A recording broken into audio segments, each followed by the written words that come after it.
dalam keadaan masa haid, kita kan belum bersuci ya Ustaz gitu. Itu bagaimana jika kita melakukan berwudu sebelum tidur gitu Ustaz? Itu Baik. bagaimana Ustaz? Apakah sah atau tidak Ustaz wudunya? Syukran Ustaz, jazakallah khairan.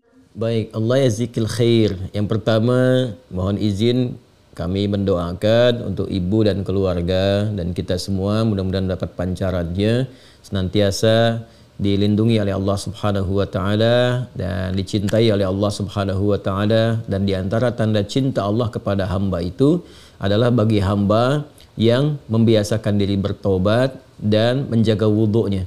Innallaha yuhibbut tawwabina wa yuhibbul mutatahhirin. Demikian Allah Subhanahu wa taala menyampaikan di Quran surah kedua itu Al-Baqarah ayat 222 sampai 223.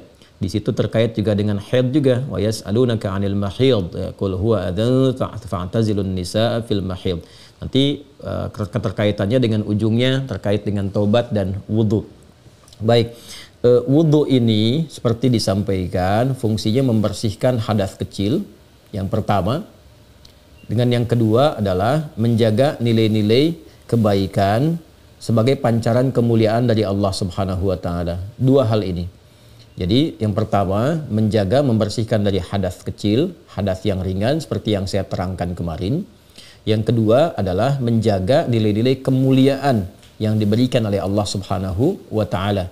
Karena orang yang wudu itu selain hadasnya juga hilang, dia juga terjaga dalam kebaikan. Dari hikmah wudu al-husnu ya wadhiya, seperti yang pernah saya ajarkan. Makanya orang-orang yang biasa berwudu itu biasanya sikapnya terjaga.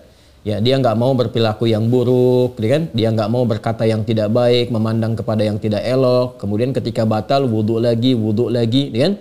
Nah, itu yang biasa dilakukan. Dari dua fungsi ini, bagaimana terkait dengan haid? Haid itu kan hadasnya hadas besar.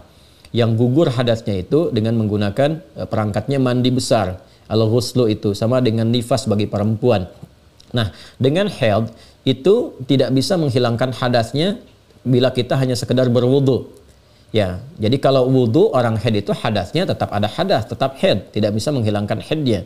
Tapi fungsi wudu yang kedua itu masih bisa melekat pada dirinya, menjaga pada nilai-nilai kemuliaan, menyegarkan keadaan dirinya, menjaga pada sikap dan sifatnya. Jadi bagi perempuan yang tengah mengalami masa haid diperkenankan untuk berwudu, boleh-boleh saja.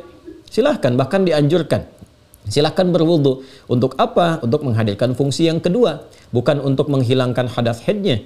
Ya, bagi haidnya tetap dia haid, tidak bisa kemudian gugur dengan wudu. Nanti begitu sudah selesai masa haidnya, mandi, tidak dengan berwudu. Ya, namun dengan wudunya itu menghadirkan fungsi yang kedua, penjagaan pada kebaikan, menjaga keadaan tetap dalam keadaan yang baik. Jadi suci yang dimaksudkan bukan suci secara fisikal, tapi secara maknawi. Ya, secara maknawi menjaga kepada keadaan diri, menghadirkan keadaan-keadaan cahaya yang melekat pada dirinya.